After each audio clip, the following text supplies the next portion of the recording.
مالك يا صاحبي؟ فك شويه، انساها بقى. ده انا عامل لك كوبايه شاي والله تستاهل بقى.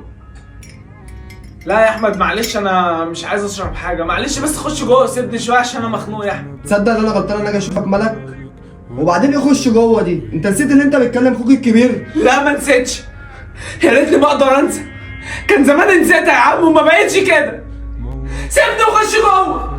يعني على ابو ام البنت اللي تعمل في راجل كده. على فكره بقى، هي ما سابتنيش عشان انا مش راجل ومش قادر اصرف عليها، هي سابتني عشان مات ومحدش فيكم يعرف حاجه، كلكم شايفيني عيل دلدول بيجري ورا واحده، بس المشكله ان الواحده دي ماتت. بتوحشيني يلي كنت عندي بالدنيا وما فيها، بتوحشيني